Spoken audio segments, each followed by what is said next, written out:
algunas cosas que ya he señalado en anteriores reuniones. Eh, esta exposición la he hecho sobre la base de mi experiencia personal, de mis sensaciones, percepciones adquiridas durante los años que con mi mujer María Luisa vivimos en la isla, ¿no? No se basa en ningún estudio formal ni académico, y es única y exclusivamente a mi opinión personal. Quisiera comenzar, un segundo porque voy a poner aquí eso, haciendo una breve síntesis histórica, porque hay antecedentes que a mí me parecen importantes para contextualizar lo que ha sido el proceso cubano, ¿no? Y en ese sentido quisiera destacar tal vez el hecho más importante es que Cuba nunca, reitero, nunca ha vivido bajo un régimen de libertad, de democracia y de respeto a los derechos humanos. Cuba fue colonia y sujeto de dominación y control de otros países que la consideraron una posición de gran importancia geopolítica y estratégica en el Mar Caribe, con una proyección hacia la Florida en el norte y hacia Yucatán, México por el sur. Y en ese sentido, Cuba no fue un actor de política exterior, sino más bien un sujeto o un objetivo de la política exterior de potencias extranjeras, que fueron turnándose en su control y dominación. La mayor de las Antillas fue colonia de España, decían que era la consentida, la colonia regalona, desde su descubrimiento por Cristóbal Colón en 1492, pasando posteriormente a ser una capitanía general. El periodo colonial fue interrumpido por la invasión inglesa de La Habana en 1762, a consecuencia de la alianza española-francesa contra Inglaterra en la Guerra de los 7 Años. La ocupación inglesa duró 11 meses, tras lo cual volvió a ser colonia española hasta su independencia en 1902. Inglaterra se retiró de La Habana a cambio del traspaso de la Florida a su soberanía. Cuando comenzó el proceso independentista general en América, Estados Unidos comenzó a mirar con interés la posición geopolítica y el desarrollo comercial y mercantil en la isla, y alentó de manera muy fuerte a los movimientos independentistas criollos que se debatían entre la independencia total o su anexión a Estados Unidos. España neutralizó con éxito todos los movimientos libertadores hasta 1895, cuando el periodista y político José Martí, llamado por los cubanos el apóstol de la patria, inició la llamada guerra necesaria, en la cual las fuerzas cubanas, los mambises, derrotaron a los españoles, fueron ganando territorios, y aunque Martí murió en combate, se estableció en 1898 un gobierno autónomo. Esta fecha, 1898, es muy importante porque es el momento en que Estados Unidos entra en acción, declarándole la guerra a España, esgrimiendo como casus belli el atentado explosivo al buque Maine de la Marina norteamericana que se encontraba fondeado en la bahía de La Habana. La autoría del atentado nunca ha sido realmente declarada y existen informes técnicos que señalan que el buque se hundió producto de una explosión en su interior, y hasta hoy hay muchos que sostienen que fue el pretexto de Estados Unidos para generar el conflicto y ocupar la isla. El conflicto duró 3 meses y medio y los combates en tierra fueron, digamos, las fuerzas españolas combatieron de manera muy fuerte, pero donde se produjo el desastre total para la colonia fue en el combate naval de Santiago de Cuba, donde la flota norteamericana destrozó a la flota de la corona española y aún permanecen en el fondo de de las aguas cercanas a Santiago de Cuba los restos de 11 cruceros, 2 destructores y otros barcos menores de la flota española. Finalmente, en virtud del Tratado de París de 1898, España cedió Cuba, Puerto Rico, Filipinas y la isla de Guam a los Estados Unidos. En ese momento, Estados Unidos instauró un gobierno que llamó no interventor y aseguró su influencia mediante la redacción de la Constitución cubana de 1901, que tenía un carácter liberal, con un régimen representativo y con la clásica división de poderes de Montesquieu, ejecutivo, legislativo y judicial independiente. Sin embargo, y este es un hecho mayor, mientras se discutía en la isla la Constitución de 1901, el Congreso de Estados Unidos aprobó la enmienda Platt, que permitía que Estados Unidos, en caso de conmoción interna o de alteraciones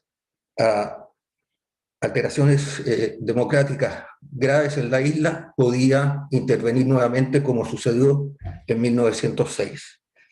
En 1902, Cuba fue el penúltimo país en independizarse de España, casi 100 años después de los otros países del continente, siendo el territorio que vivió la más larga ocupación colonial con 410 años.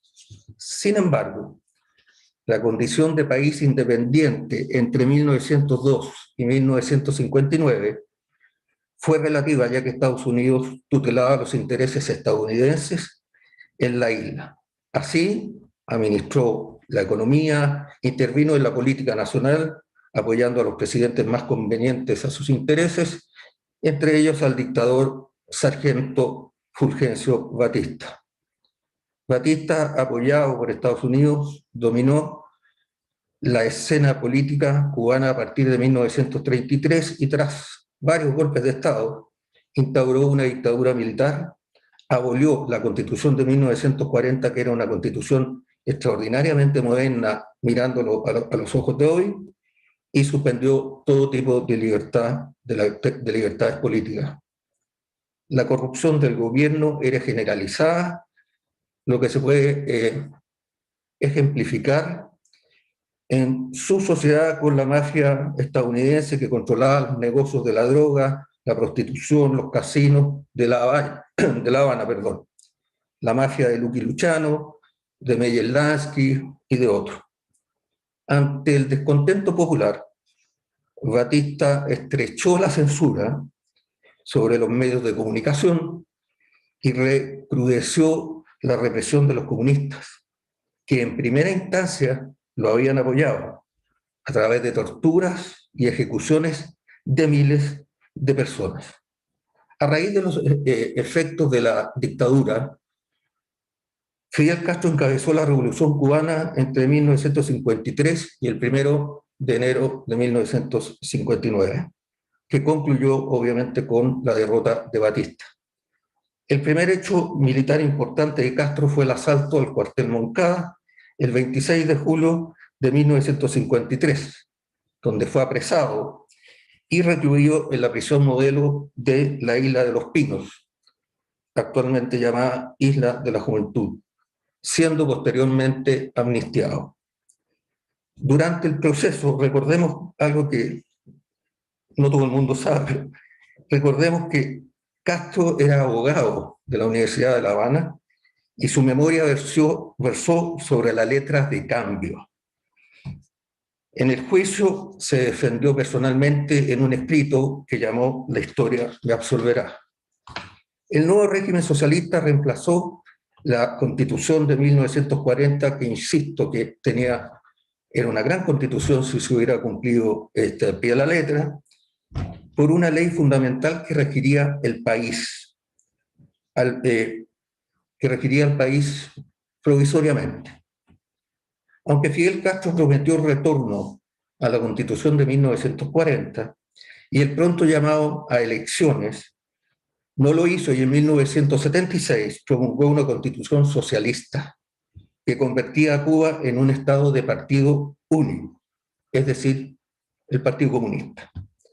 Dicha constitución establecía en su artículo Quinto, lo siguiente, comillas, el Partido Comunista de Cuba, martiano y marxista-leninista, vanguardia organizada de la nación cubana, es la fuerza dirigente superior de la sociedad y del Estado, que organiza y orienta los esfuerzos comunes hacia los altos fines de la construcción del socialismo y el avance hacia la sociedad comunista. Cierre de comillas. Más adelante, en su artículo 62, señalaba que, abro comillas, ninguna de las libertades reconocidas a los ciudadanos puede ser ejercida contra lo establecido en la Constitución y las leyes, ni contra la existencia y fines del Estado socialista, ni contra la decisión del pueblo cubano de construir el socialismo y el comunismo. La infracción de este principio es punible. Fin de la cita. En los primeros años de la Revolución y en el marco de la Guerra Fría, Cuba era una posición, como lo señalaba anteriormente, de gran interés para Estados Unidos y la Unión Soviética. Después de la fallida invasión de Bahía Cochinos en 1961, Fidel Castro anunció públicamente que la cubana era una revolución socialista e inició su estrecha alianza con la Unión Soviética, que adquirió así una posición estratégica clave en el continente americano. En contraposición, Estados Unidos inició el bloqueo de la isla, medida que ha mantenido con variaciones hasta la actualidad. Aunque técnicamente no fue el primero, porque Eisenhower dictó un bloqueo en el último gobierno de Fulgencio Batista por el atropello a los derechos humanos. De esta manera, la Unión Soviética asesoró a Castro en la política, en la defensa, en la economía, hasta el colapso y desmembramiento de esa potencia en 1991. Durante casi 50 años, Cuba fue dirigida por Fidel Castro, primero como primer ministro y luego como presidente. Después sería gobernado por su hermano Raúl y en la actualidad por Miguel Díaz-Canel, quien es el primer dirigente del Partido Comunista Cubano, nacido después de la revolución que ha alcanzado ese alto cargo. Con respecto al régimen político cubano, Cuba vive una dictadura totalitaria, institucionalizada por la Constitución del año 2019, aprobada por el Parlamento cubano en febrero de ese año, es decir, hace solamente 2 años y medio. Entre sus disposiciones más relevantes destaca el carácter irrevocable del socialismo como sistema social, pero abre su economía en lo que ellos llaman economía de mercado socialista, a la propiedad privada y la inversión extranjera, pero todo bajo el control estatal. También reconoce al Partido Comunista Cubano como único y como, comillas, la fuerza política dirigente de la sociedad y del Estado. El Estado totalitario se apoya en las fuerzas militares y en un sistema policíaco represivo que neutraliza cualquier intento de oposición o cambio del sistema político. Para ello, una de sus herramientas más eficaces son los comités de defensa de la revolución, una organización supuestamente independiente del Estado, que realiza supuestos trabajos comunitarios, patrullas nocturnas de vigilancia y que mantiene bajo supervisión a los habitantes de determinados barrios o cuadras y que controla y supervisa a los disidentes cubanos. Sobre este punto me referiré más adelante. Desde la Revolución Cubana se han formado varios movimientos de oposición, entre ellos el Movimiento Cristiano de Liberación, las Damas de Blanco, la Asamblea para promover la sociedad civil, el Movimiento Arco Progresista, etc. Aquí quisiera detenerme para hacer una mención especial y rendirle un homenaje al líder del Movimiento Cristiano de Liberación y creador del proyecto Varela, el querido Oswaldo Payá, quien murió, por decirlo muy diplomáticamente, en extrañas circunstancias en un accidente automovilístico en julio del 2012. Oswaldo es uno de los personajes que la carrera diplomática me permitió conocer y ocupa un espacio muy especial en mi memoria. una persona de un humanismo, sencillez y valentía extraordinaria. Es un mártir de la democracia. Con respecto a la política exterior cubana, haré una breve síntesis, pero todos tenemos que recordar que en América Latina Cuba intentó exportar la revolución y realizó acciones militares fallidas en Bolivia, Panamá, República Dominicana y Venezuela. Lo mismo sucedió en Chile, cuando en la década de los 70 interviene apoyando la vía chilena al socialismo y los movimientos revolucionarios en Argentina, Colombia, Perú, Uruguay y Centroamérica, logrando el triunfo de la revolución sandinista en Nicaragua que se mantiene hasta el día de hoy. Con el desmembramiento de la Unión Soviética, a inicio de la década de los 90 y el consecuente inicio de lo que ellos llaman el periodo especial, que aún se mantiene, cesaron las intervenciones militares cubanas en el extranjero. Las intervenciones militares fueron reemplazadas por la llamada diplomacia médica y los países y que ha sido muy efectista, y que ha sido muy efectista particularmente en África, Venezuela, Bolivia, Nicaragua y los países del Caribe. No podemos dejar de mencionar que Cuba participó en la guerra de Angola, estuvo metido en el Congo, en fin, era una política militar muy aliada con la Unión Soviética.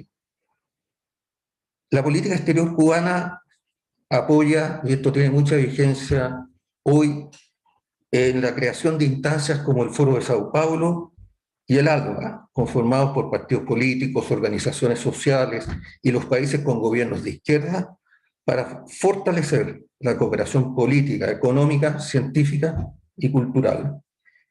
Estos espacios alcanzan su mayor influencia con la llegada al poder en Venezuela de Hugo Chávez, y a partir de ese momento ambos países pasan a actuar coordinadamente en las relaciones internacionales latinoamericanas.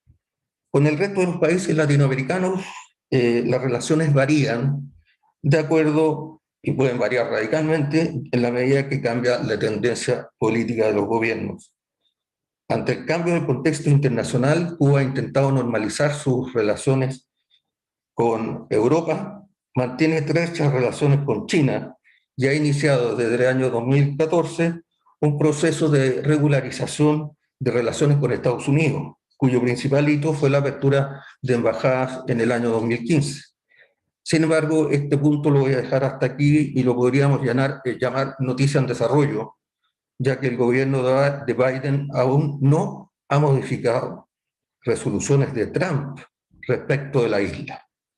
Por otra parte, es bueno recordar que en junio del año 2009 la OEA levantó la sanción, la resolución que excluyó la participación de Cuba en el sistema interamericano, en la OEA, y sin embargo el gobierno cubano no ha manifestado interés en reinsertarse, en volver a la OEA, calificando al organismo como un cadáver político. Otro elemento que es importante es que la política exterior cubana, aunque suene poco fuerte, la política exterior cubana supone la confrontación, niega la neutralidad y actúa conforme a estos principios. Lo reconocen, pero distinguen lo que ellos llaman ser ofensivos con ser agresivos. Otro elemento relevante es que la política exterior cubana es intrínsecamente desconfiada. Tener otra actitud, dicen ellos, sería ingenuo. En ese contexto rechaza la mediación y siempre prefiere la relación bilateral directa entre los países. Iniciativas de esta naturaleza, como la mediación, son recibidas con profunda desconfianza por el régimen cubano.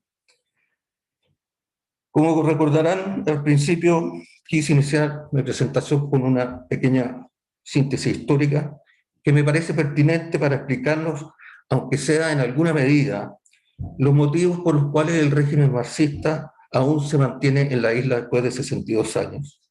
Esto, como también lo señalaba, es una mirada muy personal, pero lo primero que quisiera reiterar es que Cuba nunca fue realmente un país independiente. Luego de la independencia, los supuestos gobiernos democráticos tenían características autoritarias y represivas. En consecuencia, la Revolución cubana, más allá de ser el triunfo de unos jóvenes barbudos y rebeldes, representó para muchos cubanos por primera vez en la historia, la independencia de la isla. Es efectivo que en ese momento las condiciones sociales eran propicias para el apoyo popular a los jóvenes revolucionarios, pero poco o nada sabía el pueblo cubano sobre marxismo u otras formas de gobierno. Lo que sí importaba eran las desigualdades, la represión y la corrupción generalizada existente en ese momento en Cuba. En mi modesta opinión, para muchos cubanos, Fidel Castro no era un mero líder político, sino que fue el libertador de Cuba. Ahora bien, ¿cómo se ha sostenido políticamente el modelo cubano? Desde el punto de vista formal, la existencia de un partido único y las libertades individuales inexistentes son elementos muy importantes para la subsistencia del régimen, pero hay que considerar también el involucramiento de la ciudadanía en todo el sistema. Y en eso los gobiernos cubanos han sido muy eficientes. La existencia de los comités de defensa de la revolución, como lo señalaba precedentemente, uno en cada cuadra, han creado un régimen policiaco prácticamente perfecto. Los ciudadanos controlan a los ciudadanos y la delación es un hecho frecuente.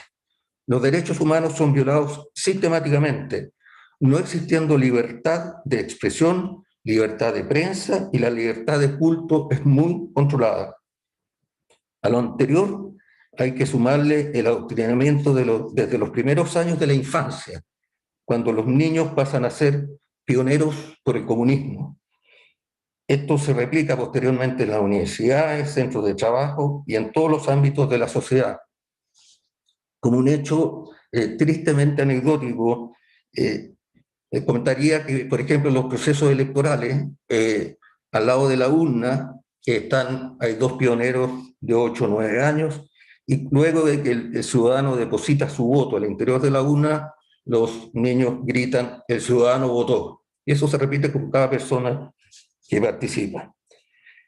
Y con ello van haciéndole desde los 8, 9, 7, 8, 9 años partícipes de todo el proceso. En lo que dice relación con el bloqueo norteamericano, en mi opinión, lejos de favorecer a la democracia cubana, le ha permitido al régimen encontrar un factor de unidad frente a un poderoso enemigo externo. El costo del bloqueo no lo ha pagado el régimen, lo ha pagado la ciudadanía, que sufre carencias extremas, tanto alimenticias, y a pesar de que hay ciertas licencias para medicamentos, hay mucha carencia de medicamentos en la isla. ¿Qué sucedió el 14 de julio pasado? En un documento que me permití escribir en el mes de abril, señalaba que, aunque no soy sociólogo, mi percepción es que la salida de los Castro puede ser el inicio de un distanciamiento emocional, romántico, de la población más joven respecto de su libertador Fidel Castro. Raúl, su hermano, un tipo francamente hosco, poco carismático y no querido por el pueblo cubano, simplemente continuó con el nepotismo castrista. Por otra parte, los comandantes de la revolución, que también eran referentes, llamados popularmente los dinosaurios, han ido desapareciendo por el mero transcurso de la vida. A ello habría que agregar el fenómeno más importante, que ha sido el de Internet. Hace poco tiempo los medios destacaban la apertura del gobierno cubano para que Internet fuera más accesible a la población. El presidente Miguel Díaz-Canel se jactaba de alentar la informatización de la sociedad, pero rápidamente se desilusionó ante la inédita inquietud social que ahora es visible desde el exterior. Hace poco tiempo, mientras se celebraba el 8º Congreso del Partido Comunista Cubano, se viralizó en las redes sociales un video en el que se veía la detención del artista disidente Luis Manuel Otero Alcántara, uno de los motivos de las protestas del 14 de julio. En su intervención en el Congreso del Partido Comunista, ya citado, Raúl Castro recurrió a la explicación permanente y dijo que detrás de esas protestas se esconde el enemigo de siempre, Washington. No olvidemos, dijo, que el gobierno de los Estados Unidos creó el Grupo de Trabajo de Internet para Cuba, que aspira a que las redes sociales se conviertan en canales de subversión. Las protestas cubanas del 14 de julio, en mi opinión, constituyen un punto de inflexión, un antes y un después en la historia de ese país. Ese día las protestas o señales de resistencia tuvieron un cambio dramático, drástico, porque de la protesta simbólica, como las marchas de las damas de blanco u otros, se pasó a la protesta real y multitudinaria. El pueblo cubano decidió tomarse las calles en la mayoría de las ciudades del país, y de hecho se inició en San Antonio de los Baños, una pequeña ciudad distante a 30 kilómetros de la ciudad de La Habana. Un cambio significativo con respecto a la protesta localizada, como lo fue el maleconazo de 1994, que surgió a raíz de la crisis económica, pero también por el hundimiento de un viejo remolcador por parte de barcos de la Armada cubana, provocando la muerte de 41 personas, entre ellas 10 menores de edad, a diferencia de ahora, que no fue una cosa localizada, sino que se extendió a lo largo de toda la isla. Así como en la llamada Primavera Negra se detuvieron a 75 reconocidos disidentes, hoy se reportan 757 detenidos y un número indeterminado de desaparecidos, la mayoría de ellos jóvenes comunes y corrientes. ¿Qué y quiénes provocaron estas manifestaciones? Estas manifestaciones nacieron desde el mundo cultural, desde las actividades culturales, las redes sociales, actividades de artistas y miembros del mundo cultural, y constituyen una reacción a la crisis política, económica y social que hace décadas ha tenido que soportar el pueblo cubano. Las principales demandas de la protesta son libertad, no más miseria, queremos vacunas, abajo el comunismo, y libertad y vida, algo muy simbólico con respecto al refrán típico de la revolución, que es patria o muerte.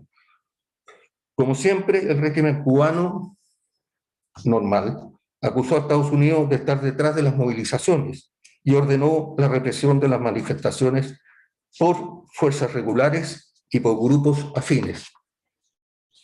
Hemos visto en estos últimos días que supuestamente civiles afines al régimen, premunidos de palos, fierros y bates de béisbol, han salido a defenderlo. En este punto creo que no hay que confundirse, no hay que equivocarse. Cada centro laboral o empresa tiene una llamada brigada de acción rápida, que ante la menor protesta callejera sale a reprimir a los manifestantes.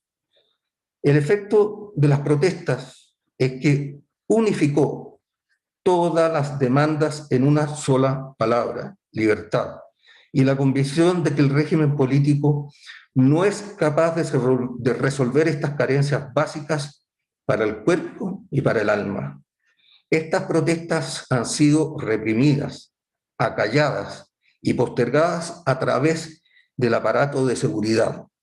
También la información ha sido censurada y bloqueada con el apagón de la energía eléctrica y de Internet. Sin embargo, la gente ya perdió en gran medida el miedo y sabe que cada día son más y que juntos pueden empezar a construir una nueva realidad. Debo ser honesto y confieso que no visualizo un cambio radical del régimen cubano en el corto plazo. Creo que sería un poco ilusorio, pero sí percibo que con el cambio generacional e Internet, y sobre todo con la pérdida del miedo, se comienzan a ver pequeñas grietas en el muro de contención del régimen.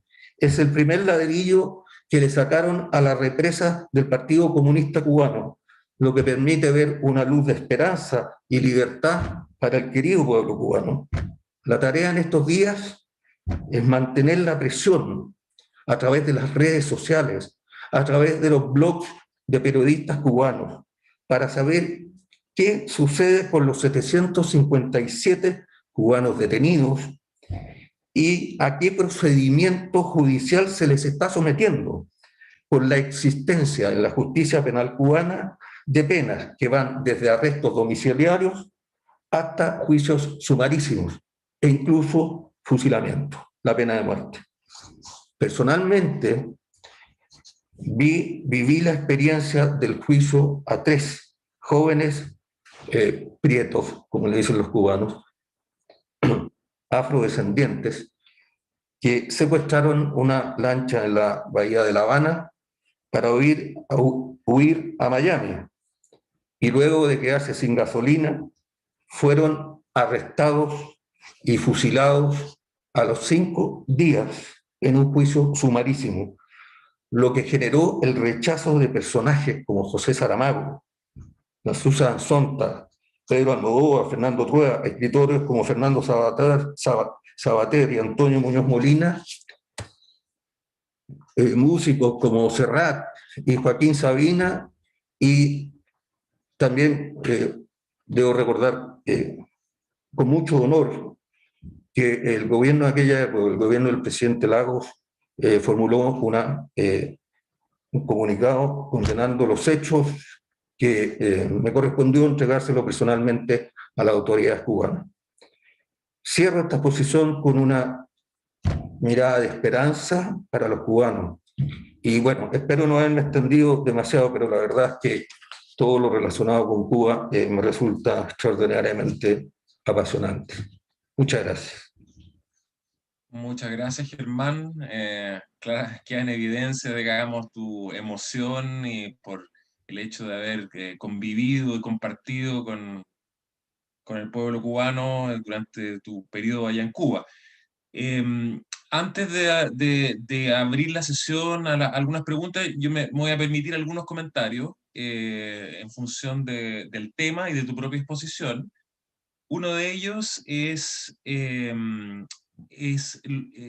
lo increíble de la influencia cubana continental, como una isla con poca población, a partir de este proceso, digamos, llamado la Revolución Cubana, ha causado un impacto sistemático y continuo político en el continente. Eso yo creo que es una constatación que hasta el día de hoy, con todo lo decaído que está el régimen cubano, con la ayuda, sabemos, digamos, este segundo aire que le dio Venezuela, ha seguido generando impacto en la política interna de muchos de nuestros estados. Eso es como bien impresionante, y yo creo que también la condición de Cuba de resabio de la Guerra Fría, porque el comunismo con la Unión Soviética que cayó a nivel mundial, el comunismo chino, digamos, abjuró de sus principios y pragmáticamente se reconvirtió a la economía de mercado, manteniendo un férreo control político, pero quedó esta isla como anclada en el tiempo, y eso yo creo que ha tenido un impacto político continental en cierto sector de la izquierda que los ha mantenido anclados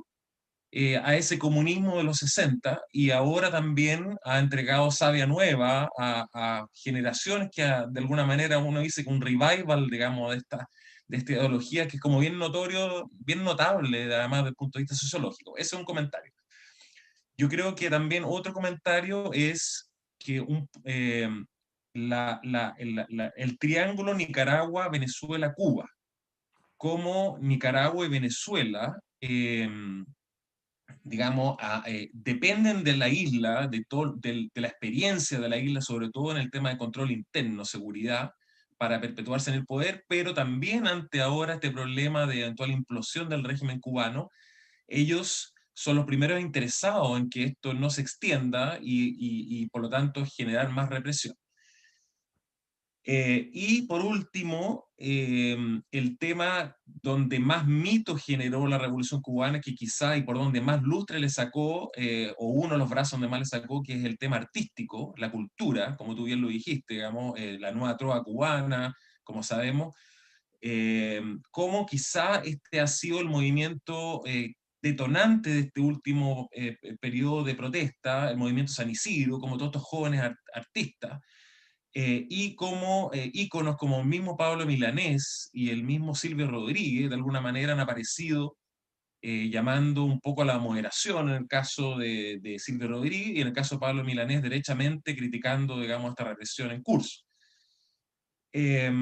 Así que eso sería un poco como comentario genérico. No sé si tú quieres comentar esos comentarios y a lo cual le quiero agregar una palabra, una pregunta es, en esta coyuntura, ¿qué crees tú como comunidad internacional organizada? ¿Qué es lo que puede hacer la comunidad internacional para evitar esta represión y apoyar, digamos, a la población que quiere un cambio pacífico y en libertad? No, yo quisiera brevemente comentarte que por su tamaño y por su número de habitantes, eh, Cuba debería ocupar una posición en el orden internacional muy menor a la que ocupa, si fuera estrictamente por eso. Sin embargo, en su concepción filosófica y doctrinaria está la universalidad. Es parte fundamental de los programas marxistas de la isla, la universalidad y el hecho de que hayan combatido en Angola, que hayan estado en Siria, por ejemplo, eh, revela que eso obedece simplemente a una concepción filosófica, ideológica marxista. No hay otra explicación, porque además hay un problema económico de por medio. Los gastos no siempre eran financiados por la Unión Soviética, también Cuba tenía que hacer algunos gastos. Y eso no solamente eh, realizaron en África, también con los intentos guerrilleros en América Latina en los 60 y en los 70. Con respecto, perdón, es que ¿Rol me de la entró comunidad una internacional? pregunta, no, es que vi una pregunta que me señalaba que por qué eh, yo hablaba de bloqueo y no de embargo, y la pregunta es muy buena, y tiene toda la razón el que me la formuló, creo que fue Guillermo Lefort. El bloqueo es, y eso lo confieso, que es la mirada cubana militar del proceso, de las sanciones económicas. Y sobre el embargo, quisiera decir lo siguiente. El primer embargo fue muy corto, fue de Eisenhower, ¿no es cierto?, contra Batista, que duró un año, pero el primer embargo fue de Eisenhower cuando ya el gobierno castrista en el año 60 estatiza las compañías americanas, entre ellas Tabacalera, la ITT y otras. Y esto lo refrendó posteriormente John Kennedy, ¿ya?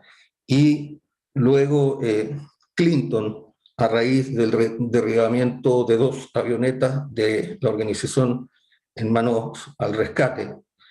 Y en definitiva, la palabra correcta en términos comerciales efectivamente deberá ser embargo.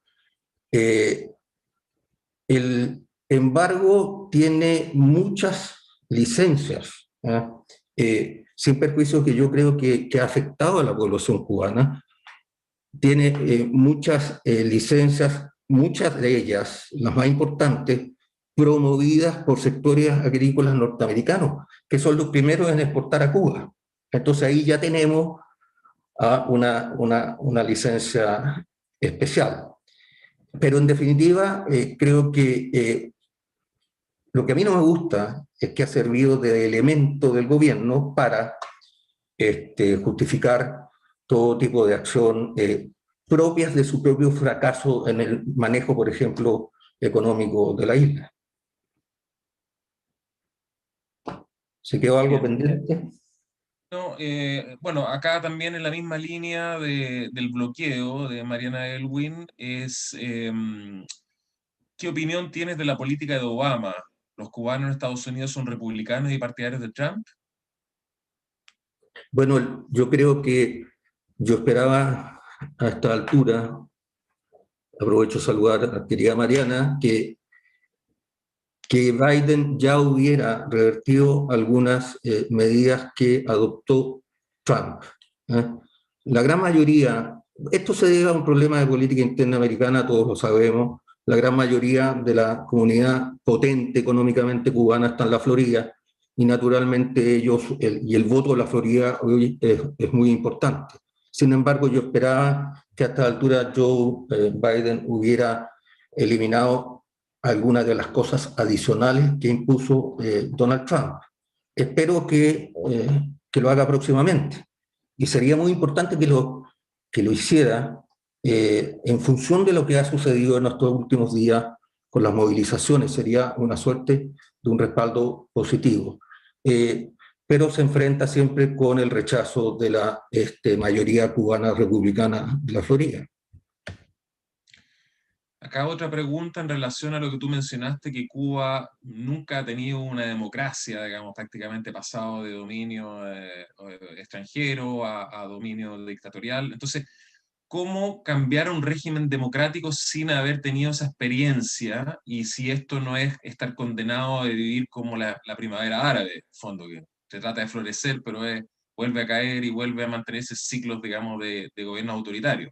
¿Cómo poder romper ese ciclo? A ver, esa pregunta la responderá la doctora Daza, ¿no? Porque la verdad que si uno, a ver, hay un hecho que es clarísimo.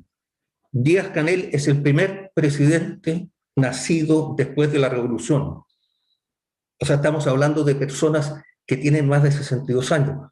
Es efectivo que en estos días han muerto unos generales cubanos, pero cuando uno revisa, se da cuenta que esos generales, uno de ellos a propósito, fue el que ejecutó la orden de derribar las dos avionetas de Hermanos al Rescate, que falleció en estos días de COVID, aunque no se han aclarado exactamente las causas de su muerte. Ese es el proceso complejo, extraordinariamente complejo, porque el cubano no tiene cultura.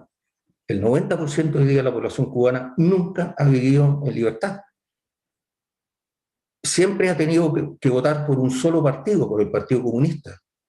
De tal suerte que, por eso decía que no veo que en el corto plazo, porque esto sí significa una apertura, y yo creo que más que una apertura, un interés por parte de la gente joven en sentirse más partícipe de lo que ocurre en su país. Pero obviamente que ahí debieran intervenir las organizaciones, las ONGs, tendientes a la educación política de líderes y a solicitar mayores espacios de libertad para las ONG en materia de información periodística, por ejemplo, de comunicaciones.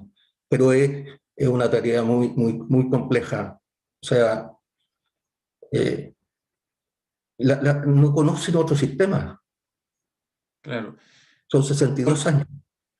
Volviendo al tema del rol que puede jugar la comunidad internacional y en particular la región, llama la atención que más allá de algunas declaraciones, de preocupación sobre la represión, no haya ninguna iniciativa conjunta. ¿Es eso producto de la influencia política bajo cuerda que tiene Cuba? ¿Es porque hay demasiados otros problemas? ¿Por qué no hay una reacción más organizada de la región ante lo que está pasando en Cuba? Yo pienso que, a ver, la verdad que cuando uno ve que ayer arrestaron a otro dirigente opositor en Nicaragua y que se han levantado voces por todas partes y nada cambia.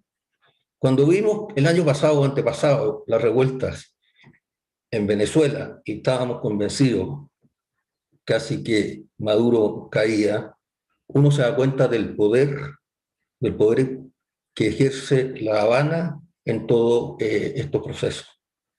Eh, y me da la impresión que hay gobiernos que no quieren involucrarse, pues saben la manera de actuar del gobierno cubano, pero por otro lado también yo noto un cierto desaliento frente a las medidas que se han tomado en el ámbito internacional y que no han dado resultados. Realmente lo de Ortega a mí me tiene sorprendido. Ya van 9, eh, prácticamente todos los candidatos a la presidencia de Nicaragua están presos. Eh, y en la OEA sale una declaración tibia y no sucede nada. Entonces, tal vez lo que a mí se ocurriría sería una reunión virtual, hoy no se puede, de grandes líderes democráticos del continente, para continuar con la presión y que las manifestaciones no decaigan. Porque si bien es cierto, los cubanos han perdido cierto temor, la represión es muy fuerte. Ni siquiera, a ver, una persona que es detenida en La Habana puede ser perfectamente bien llevada a una cárcel en Santiago de Cuba, a muchísimos kilómetros, sin que su familia lo pueda ver, lo pueda visitar, ni nada. Entonces, ha disminuido el temor, pero todavía existe. No sería malo que líderes de, de mucho poder, de mucha capacidad, respaldo moral, pudieran reunirse o emitir una declaración. A mí lo que me interesa es que no baje la presión sobre lo que ha sucedido. Sí, en esa línea, bueno, yo creo que indudablemente lo que está pasando en América Central, Nicaragua, bueno, más otros países, Guatemala, Honduras, El Salvador, con la deriva autoritaria, más lo que está pasando en Cuba, y eso relacionándolo con las prioridades programáticas de Biden, que en el fondo él justamente dijo que Estados Unidos iba a priorizar la democracia. Yo creo que ahí se le está dando como en bandeja a Biden el tema. Hay otros temas que interfieren, como la migración y otros, pero llama la atención todavía la falta de reacción de Estados Unidos. Yo no sé si será justamente para evitar esta caricaturización y que genere más anticuerpos, o derechamente no estaba considerado este escenario por parte de Estados Unidos. Yo creo que este escenario fue sorpresivo, que fue una manifestación espontánea eh, y que creo que sorprendió a mí me sorprendió, por ejemplo, a mucha gente, eh, porque la capacidad de organización de los disidentes propiamente tal siempre ha sido extraordinariamente difícil. La mayoría de los movimientos disidentes de La Habana, de Cuba, perdón, están infiltrados por el régimen, por el aparataje de seguridad, de tal manera que siempre hay un riesgo en eso. En esta oportunidad yo creo que fue la detención de Otero Alcántara y la manifestación del mundo cultural a través de las redes sociales lo que gatilló este movimiento espontáneo. Hay que mantenerlo en el tiempo. Y en eso yo creo que Estados Unidos está un poco, como decimos en el campo, a la guaite, eh, a la espera de los acontecimientos para no tener. Estados Unidos ha tenido algunos bochornos con Cuba. Entonces Biden yo creo que no se va a exponer por el momento hasta no tener una situación más consolidada que se va a lograr única y exclusivamente con la presión a través, insisto, de los blogueros cubanos, de la gente que se la está jugando, apoyarlos por Twitter, como sea. Va a ser la única manera. ¿Y qué piensas tú esta acción de la Rusia de Putin de mandar unos aviones con alimentos, medicina? ¿Es algo simbólico en el fondo como para decir, oye, nosotros estamos acá? ¿O es el anticipo de un involucramiento mayor de Rusia, como tratar de reeditar una alianza histórica? Yo no sé si está en condiciones de reeditar una alianza de la magnitud de la que tenía, pero sí también puede servir para que Estados Unidos tenga, a ver, téngase presente. ¿Ah?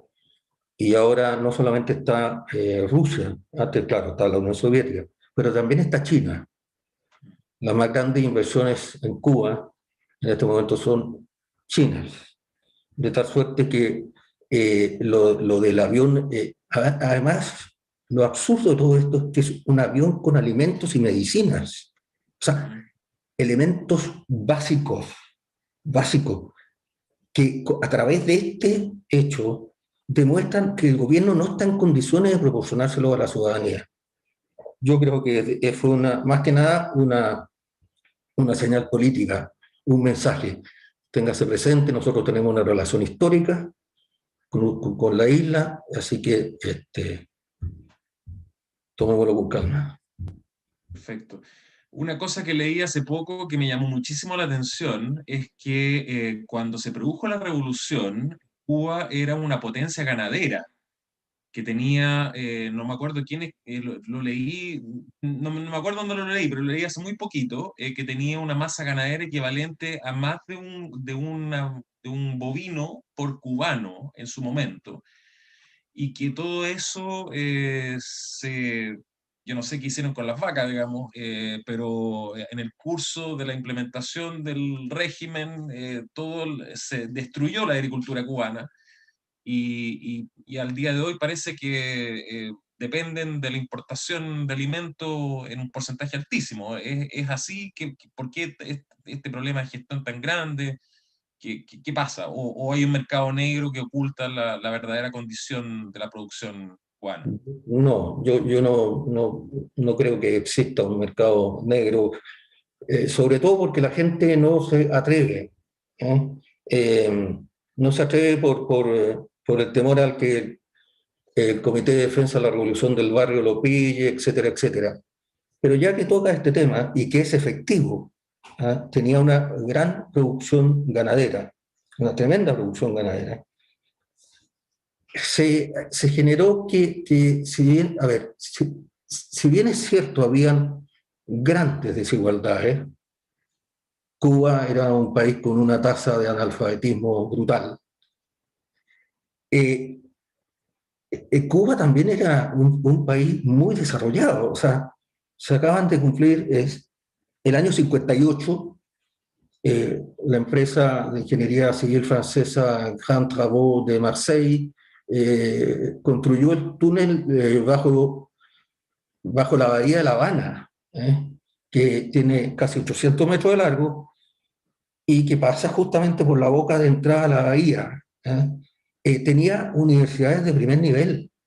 Eh, Había una cantidad de periódicos, en fin, de radio. Se ha generado el mito de que no, Cuba, y ustedes pueden verlo en el Vedado, es cierto, que habían grandes riquezas, eh, los ingenios azucareros eran gigantescos, pero tenían centrales telefónicas mucho más desarrolladas que las que existían en Chile, incluso la televisión. Entonces, hace algunos años el gobierno cubano trató de hacer una suerte de campaña para revertir esa imagen de que era el patio trasero de Estados Unidos y solamente los casinos y la prostitución, etc. Pero ya era tarde. Lo cierto es que Cuba fue un país tremendamente desarrollado en su momento.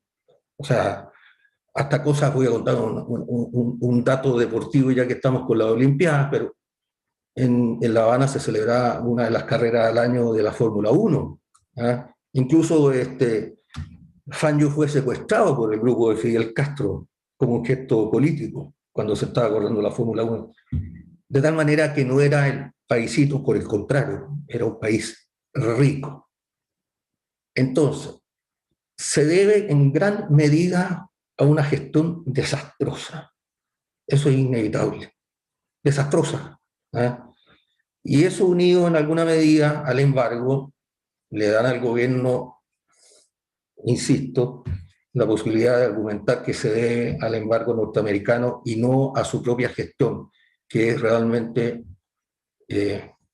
abismante, horrorosa. Pero sí era un país muy desarrollado. ¿Eh? Y yo trato de rescatar eso porque aún hay vestigios de de esa época en Cuba. Para ir cerrando, bueno, acá como siempre nos podemos quedar conversando largamente y escuchándote siempre como un testimonio de primera fuente muy estimulante y muy interesante.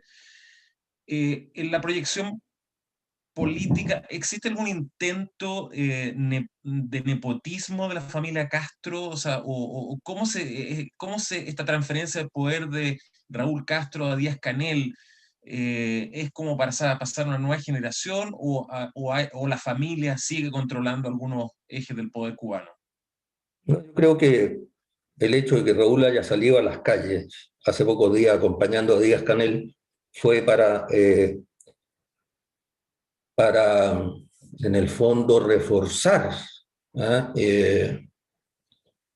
Porque Díaz Canel está muy debilitado. Escuché a un muchacho el otro día cubano decir que no, ya los Castro no están, y no están. Ahora, la presencia de Raúl, evidentemente, pero la presencia de Raúl para los cubanos tiene una diferencia con la de Fidel. La de Raúl es más militar. Raúl era comandante en jefe de las Fuerzas Armadas. Fue el gran creador del Imperio Gaviota, que con posterioridad al desmembramiento de la Unión Soviética permitió el ingreso de turistas. Es una empresa que financia al ejército cubano y era dirigida por Raúl Castro. Ahora, yo creo que el gran proyecto de Fidel era su hijo Fidel, un físico que falleció, y no creo que se vaya a prolongar más allá el nombre. De tal manera que estos son días de fuego para Díaz Canel. Y mientras esté Raúl, le podrá servir de, no sé, de apoyo, pero no creo no, sinceramente no creo que la familia vaya a seguir participando. ¿Eh? Además, como anécdota, tú sabes que grandes republicanos, muy contrarios al régimen cubanos de Miami, son parientes directos de Fidel, de su primera mujer, los Díaz Balart, ¿no? Del Partido Republicano. Eh, pero bueno, no veo que alguien de la familia vaya a continuar con esto. Ok. Ahí se Bueno, puede, yo creo perdona, ahí se puede producir una cosa cuando desaparezca Raúl, que puede ser un vacío de poder importante. bueno, estamos en una situación líquida como parece ser, digamos, la mayoría de la situación mundial y regional. Agradecemos a Germán por habernos compartido su visión, su experiencia, muy interesante. Agradecemos también su participación, las preguntas, comentarios que ustedes han hecho, y al Centro Democracia y Progreso por generar esta instancia, y seguirán más hacia adelante de temas de actualidad internacional, que por supuesto no podemos abstraernos porque lo que ocurre fuera tiene repercusiones dentro y viceversa, así que tenemos que estar muy pendientes de lo que está pasando. Así que muchas gracias, Germán, muchas gracias a todos y que tengan un buen resto de jornada.